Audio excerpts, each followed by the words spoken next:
Consequences by Wanderer D. Read by Goombasa. Flames lapped at the walls of the Friendship Castle, fighting against the magic protecting it and those inside. The world outside shuddered as the mountain collapsed, water boiled, the earth heaved and split, and fire rained from the smoke-filled sky. The sun was barely visible in the horizon, where it had been stuck for almost a week. On the opposite side, the moon half rose, almost split in half, with its jagged, severed pieces floating a visible distance above it, and slowly disintegrating on chunks of moonstone that would eventually fall onto the surface of Equestria with deadly force, bringing with them the same unstoppable destruction that had laid the Crystal Empire to waste. All of this Princess Twilight observed from the tallest tower of her castle. There were no cries of horror from the outside world. Not anymore. No more lives had been lost when Canterlot, old, beautiful Canterlot, had crumbled like a sandcastle. All living creatures left were already in hiding in her home by the time it happened. All of this Princess Twilight knew. And she also knew this was all her fault. "Princess!" Twilight shook her head, snapping back to the present. The rain of fire had stopped, and the tremors were gone, leaving the world around them eerily quiet. She looked down to the zebra standing next to her. "Obsidian scroll," she acknowledged with a tired smile. "Princess," the zebra sighed. "Thank goodness you finally heard me." Twilight waited for a moment, then tilted her head. "What, no rhyme?" Obsidian Scroll rolled her eyes. "I am not a shaman, and I have taken a pony name. For us, rhyming is not a game." Twilight grinned. Obsidian Scroll's eyes narrowed, and she sighed. "It's a habit I'm trying to break. There seems to be no point now." Twilight's smile faded, and she nodded sadly. Her shoulders sagged. Her wings drooped, and her mane stopped waving in ethereal currents, settling around her shoulders. She looked and felt really old now. "Your Highness," Obsidian spoke up again. "Gungnir sent a message from Griffinholm." "He made it then." Twilight sighed in relief. "I'm glad. I was afraid the firestorms or the sea twisters would have brought him down. What news does he have?"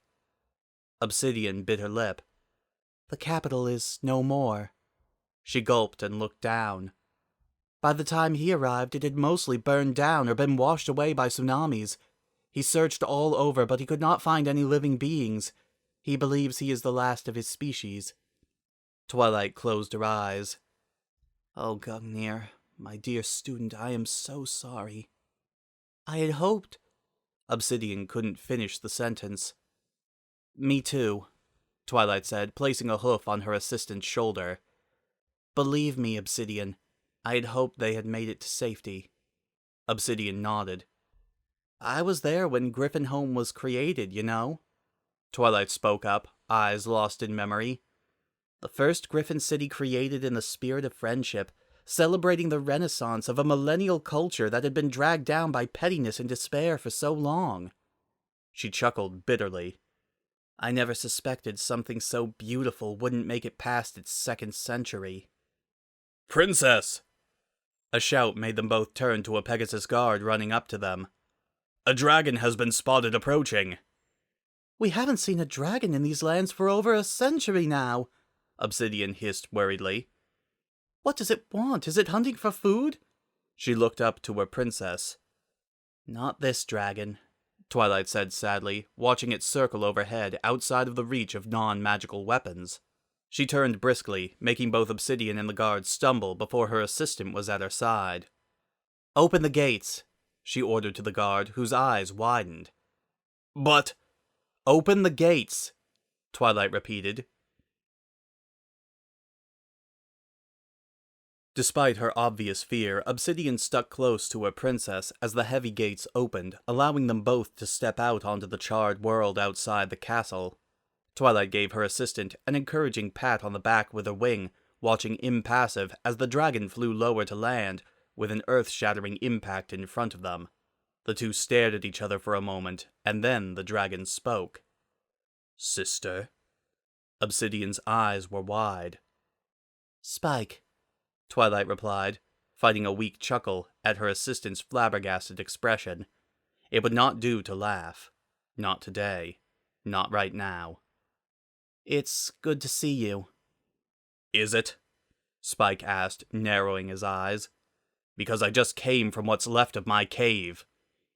"Don't tell me. Luminous?"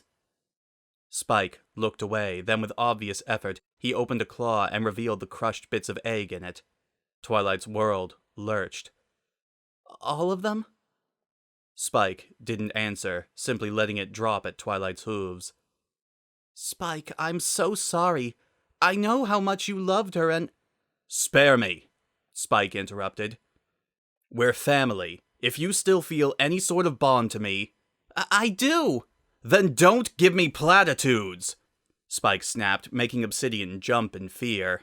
Spike ignored the young zebra, trying to be brave, focusing solely on Twilight. "You have the power to stop this! You can change things!" Twilight took a step back.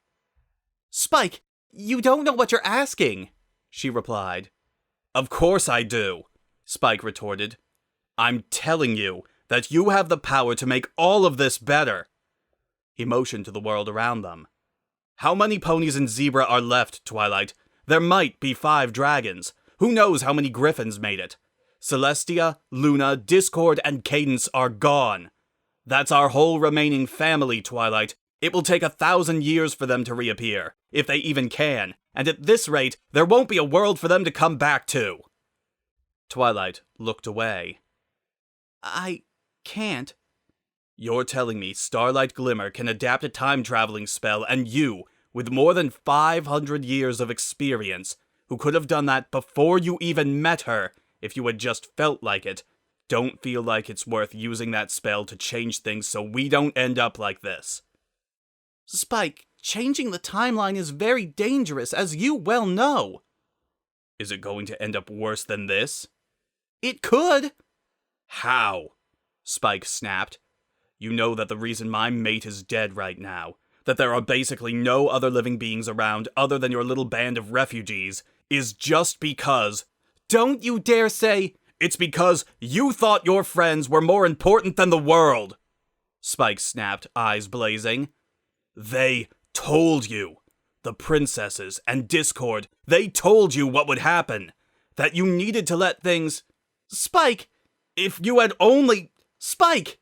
Twilight said. "Let me go!"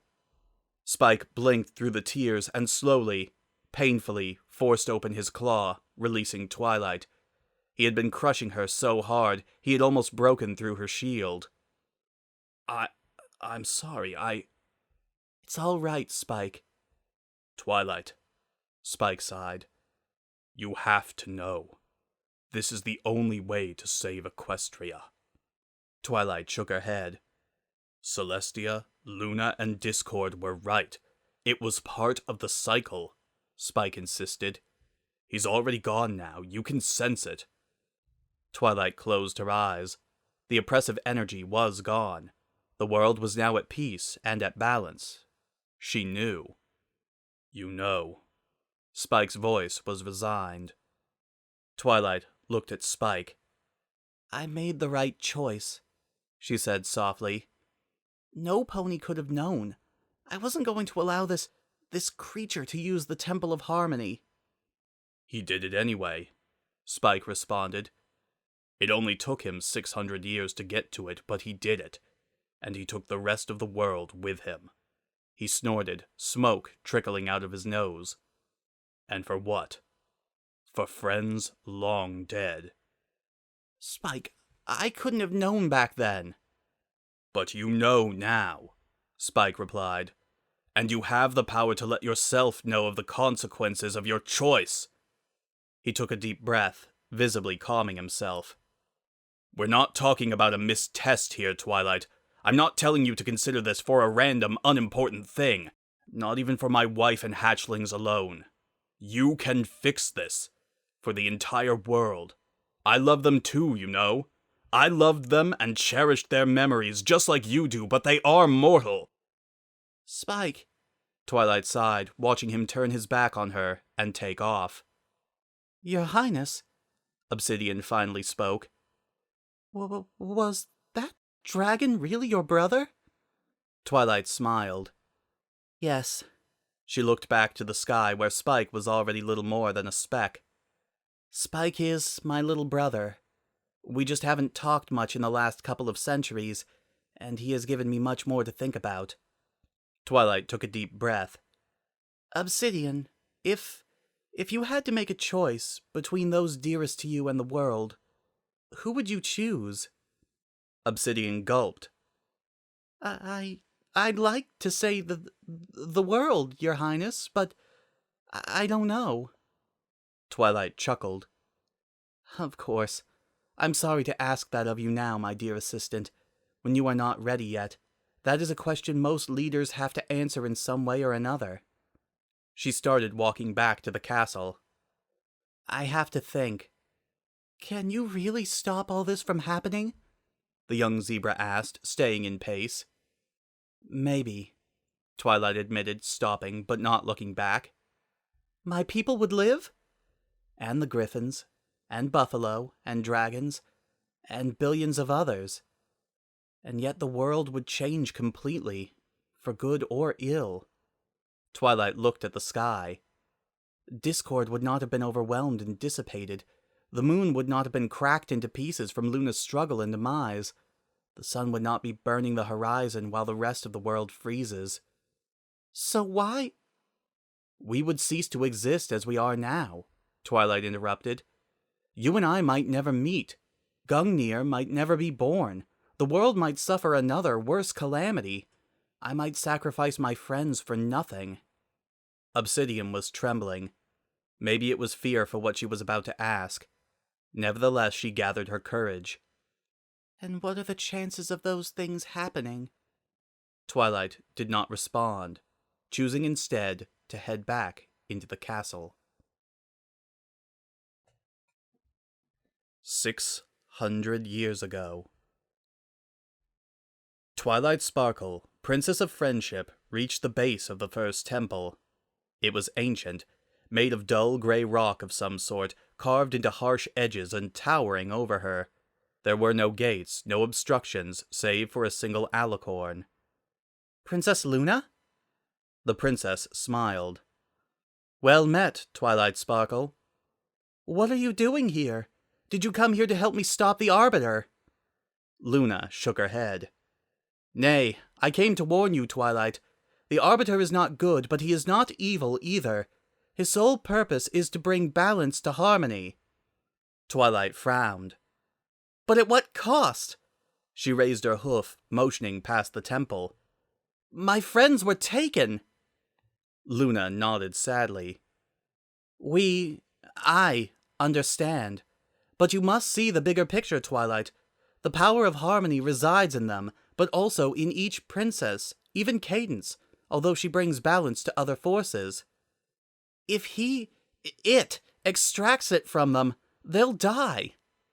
Luna closed her eyes, but stepped to the side, allowing Twilight to continue. I pray, Twilight, that you understand this fact does not make me or any pony else happy. I too have suffered this loss. Twilight marched past her. I won't lose my friends. There has to be another way.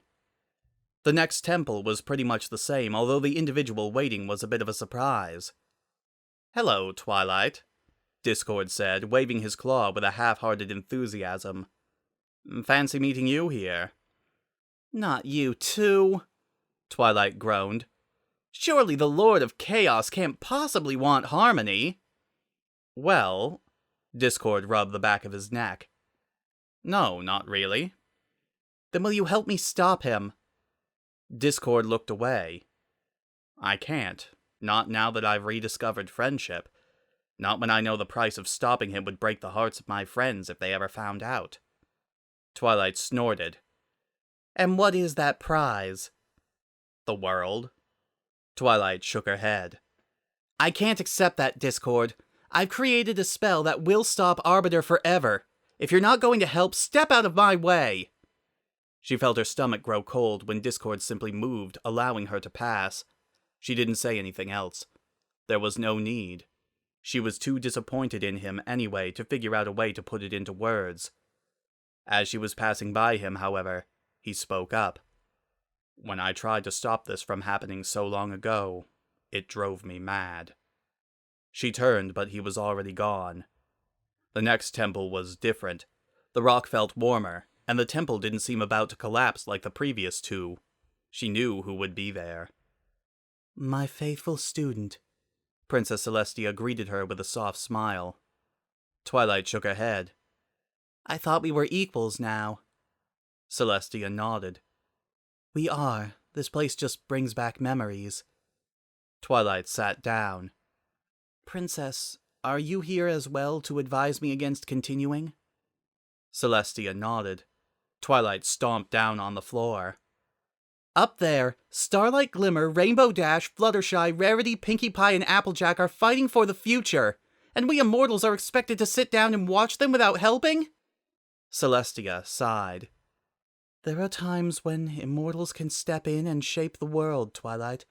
We immortals cannot change the world as mortals can. Our place is to move the world forward, to guard it, and trust that they can find their own way. How can you, the immortal ruler of Canterlot, say that with a straight face? Twilight snapped before she caught herself. She blushed under her fur. I'm sorry for that, but I don't understand. My place as Princess of Canterlot is no different. I offer advice and experience. Sometimes I will order ponies to do something mundane. But my role as immortal stops me from creating real change. This is why I let you and your friends deal with Nightmare Moon, Discord, and Tirek, before you became the true Princess of Friendship by overcoming Starlight Glimmer and helping her take up the mantle of mortal element of magic. You were saying that I doomed my friends by befriending her? Celestia shook her head. No. You chose your successor just like Discord, Luna, and I did. You are now the immortal element of magic, just like Luna is loyalty and I am kindness. Like Cadence, Discord represents a different force of balance, but we all had to choose a successor, and if the world was too unbalanced, the Arbiter would come to release the mortal elements into the world until they are needed again. If this is what I'm supposed to let happen, why aren't any of you trying to stop me? Twilight asked. Why let me go through here every time without interrupting me with anything more than words? Celestia looked down for a moment, collecting her thoughts before she moved out of the way. I can't speak for Discord or Luna, but a part of me wants you to succeed. I will always have faith in you, my sister. Celestia smiled at Twilight's surprised face. I know you will make the right choice, whichever it might be. Twilight gulped. Thank you, Celestia. She slowly made her way up the large set of stairs until she could see it. The Temple of Harmony. It was made of crystal and rainbows and clouds and stone floating in a sea of stars. It was huge, especially compared to the places where she had talked to the other princesses and Discord. At last, she would be able to join her friends and face the Arbiter. She stepped onto the crystal courtyard and stared open-mouthed at the pony waiting for her. You can't be real, she whispered. Not you. You can't be here to tell me to stop. Princess Twilight Sparkle looked imposing in her regalia. She had grown to Celestia's stature, and like Luna and her sister, had a mane that waved in unseen winds. And she did not look happy. I am here, she said, to tell you the consequences of your actions today. Twilight grimaced. I thought we immortals were not allowed to interfere. Her other self rolled her eyes. Don't even try. You will hear me out before you walk into that temple. Fine, Twilight said, sitting down and eyeing her future self with a bit of resentment. But you know what my answer is. No, I don't, future Twilight replied. Because I did not appear before myself the last time this happened. I am here to change the past, not to warn you and waste both of our time. If you go past those columns, you will fight and you will win. The Arbiter will be gone for 600 years. Then what's the problem? Twilight asked. I want to save my student and my friends. I know, but you must understand what will happen if you do, future Twilight retorted, looking down at herself. If you fight, the Arbiter will grow unbalanced. his power unchecked. Just like he balances the world of harmony, he is balanced himself. Depriving him of his duty will break his inner balance. Power will accumulate for 600 years, and when he comes next, unannounced, that power will force balance upon itself through the world and the forces that hold it together. The first to perish will be the immortals that hold the balance of nature. Celestia will disappear at dawn, leaving the sun to scorch half the world. Luna will lose control of gravity, and the moon will split in half when she can't hold her grasp on it. Discord will overfeed on the chaos, and rather than take the world with him, he'll force himself to cease to exist to spare every being on the planet. Cadence will fade away as love disappears from the world and despair settles in. Thus, the first to die will be the changelings. Twilight's eyes widened as she heard herself explain what would happen. But the lack of these unifying forces, along with the Arbiter's loss of control, will crack the center of our world like an eggshell. Through the fissures, the world at large will be affected. Earthquakes will shake the continents. Tsunamis will drown whole land masses. Mountains will collapse. The survivors, all 200 of them, will gather within our castle, which is protected by the strongest magics, to weather it out. By the time it's all over, there won't be water that is not toxic to drink. No patch of arable land. No wildlife. No forests. Through it all, you will remain convinced that you did the right thing, until you finally step out of your castle, feel the charred, dead land under your hooves, and breathe in unfiltered, burnt air. In the following years, your student will take his life in despair. Your assistant will see the last of her kind pass away and will spiral into a self-destructive stupor. Spike will fall asleep with no intention of ever waking up. These are the consequences of your actions today, Twilight, should you step through. Twilight Sparkle stared in horror at her future self. But I want to save our friends. How can that be wrong? There is nothing wrong with wanting them to live, Twilight, her future self responded. But you are not their caretaker anymore. They have to fight their own fight, and us immortals can only bear witness to the mortal's glory when the time comes and carry it with us into eternity. But what happens if I don't go in there? Won't they die? Probably, her future self replied. Things were not good when I went in. An explosion shook the temple, and both princesses turned to look at the structure. What should I do, then? Twilight finally asked. The princess from the future slowly started to fade away. Do what your heart tells you to do, Twilight, she said, but be fully aware of the consequences of what your choice will mean. And she was gone, leaving Twilight sitting alone in the patio in front of the temple. There was no pony else to stop her, no more words of advice or warnings. The choice was hers alone, and she knew exactly what would happen now if she did interfere. A heartbeat passed. Twilight made her decision.